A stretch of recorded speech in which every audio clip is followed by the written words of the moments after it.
بسم اللہ الرحمن الرحیم۔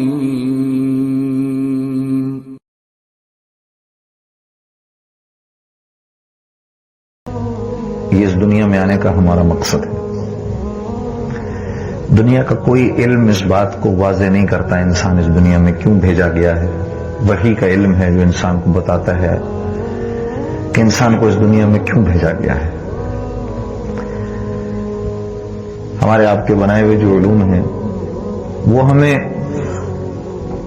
دنیا کا کوئی خاص ہنر سیکھنے کا طریقہ تو سمجھا دیں گے، لیکن یہاں آپ اور میں بھیجے کیوں گئے ہیں یہ مقصد واضح نہیں ہوتا کسی بھی علم سے۔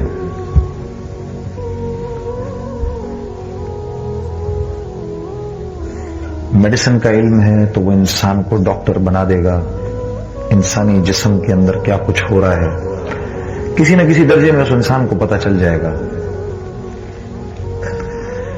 وکالت کا علم ہے تو اس کی جتنی بڑی بڑی موٹی موٹی کتابیں ہیں، جتنے انسائکلوپیڈیاز ہیں، وہ اس وکیل کو وکالت کرنا تو سکھا دیں گے، وہ پھر بھی اس کو یہ نہیں بتائیں گے کہ تو اس دنیا میں کیوں آیا ہے۔ یہ جتنے علوم جو انسان نے اپنی عقل، اپنے مشاہدے سے حاصل کیے ہیں میرے عزیزوں، میرے دوستوں، یہ صرف اور صرف موت تک اس کا ساتھ دیں گے، بس وہاں جا کے ان کی حد ختم ہو جاتی ہے۔ اور عجیب بات یہ ہے کہ اللہ نے انسان کو اس دنیا کے لیے بنایا نہیں۔ ہاں، اللہ نے انسان کو جنت کے لیے بنایا ہے۔ جس طرح سے ماں کے پیٹ میں باوجود یہ کہ انسان کی آنکھیں بنتی ہیں، اس کے ہاتھ بنتے ہیں، اس کے پیر، ٹانگیں، یہ سب بنتی ہیں، ماں کے پیٹ میں ہی بنتی ہیں، لیکن اگر ہم اور آپ یہ کہیں کہ انسان پیدا ماں کے پیٹ میں رہنے کے لیے ہو رہا ہے تو یہ بات ٹھیک ہے کیا؟ ہاں،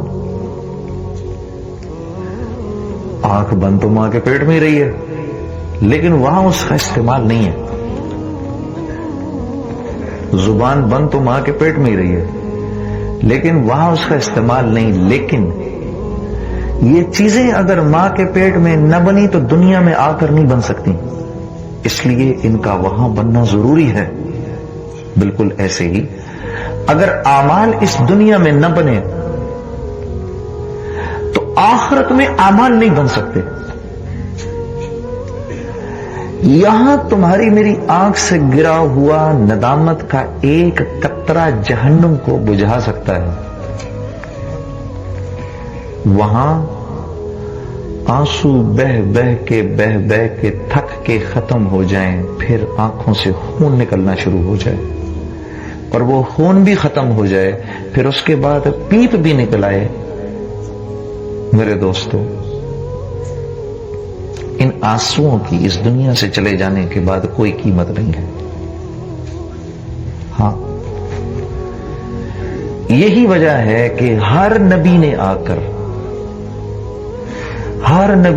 کر انسانوں کو یہ بات سمجھائی، تم اس دنیا میں ایک خاص مقصد کے لیے بھیجے گئے ہو، اس مقصد کو پہچانو۔ تم یہاں پر رہ کر ان بنی ہوئی چیزوں میں کھونے کے لیے نہیں آئے۔ یہ ساری کی ساری چیزیں تو تمہاری آزمائش کے لیے ہیں، تم انہی میں کھوئے جا رہے ہو۔ یہ ساری کی ساری چیزیں تو تمہارے اپنے ہاتھ کی بنائی ہوئی ہے، یہ تو تمہاری ضرورت بھی پورا کرنے میں اللہ کے امر کی محتاج ہیں، یہ تو تمہاری ضرورت بھی نہیں پورا کر سکتے اگر اللہ کی مرضی نہ ہو۔ ایک بیماری ہوتی ہے جس کا نام ہے بیماری استسقاء۔ بیماری استسقاء یہ ایک بیماری کا نام ہے جس میں آدمی پانی پی کے پاگل ہو جاتا ہے، پیاس نہیں بجھتی۔ پھر کیا ہوتا ہے؟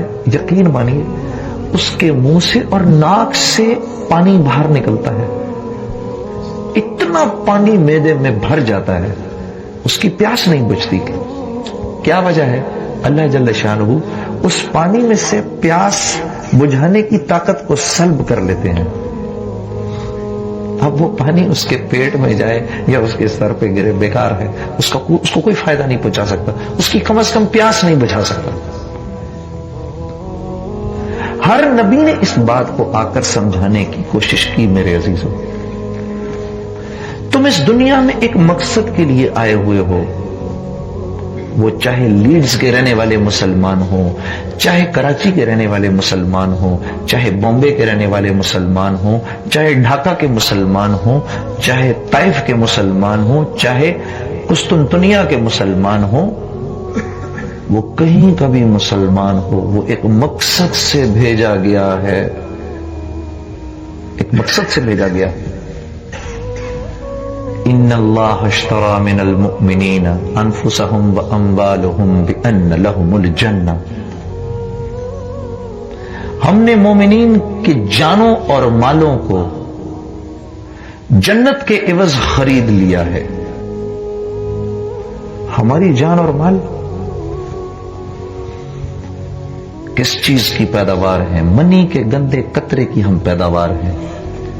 الم یک نطفۃ من منی یمنی، کیا بھول گیا انسان؟ ہم اس قطرے کی پیداوار ہیں جو کسی مرد کے جسم سے نکل جائے تو اس پر غسل جنابت واجب ہو جاتا ہے، فرض ہو جاتا ہے، اس کو غسل کرنا فرض ہے.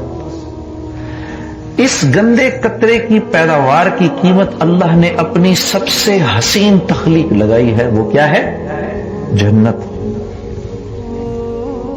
ہمارا مول لگ چکا ہے، ہم بک چکے ہیں.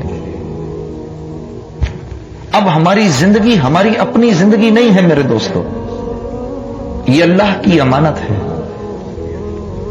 یہ تھوڑی سی دیر کے لیے اس دنیا میں اس لیے دی گئی ہے کہ یہاں پر جیسے کہا جا رہا ہے ویسے زندگی گزار کر ہم آ جائیں.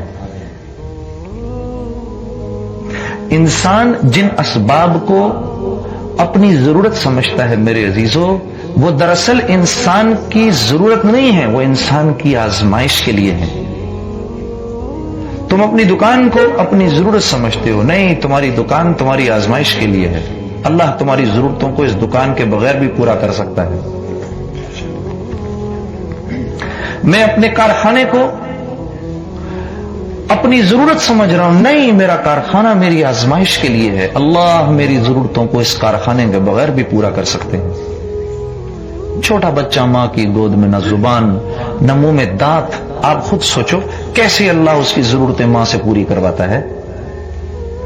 کل تک جس مرد اور عورت کے دل میں تمہارے لیے کوئی محبت نہیں تھی، آج جب تم ان کی گود میں آئے ہو تو تم ہنستے ہو تو وہ ہنستے ہیں، تم روتے ہو تو وہ روتے ہیں، تمہاری غلاظتیں صاف کر کے خوش ہوتے ہیں، تم کھاتے ہو تو وہ کھاتے ہیں، اور تمہارے لیے دل میں اتنی محبت رکھتے ہیں، اتنی محبت رکھتے ہیں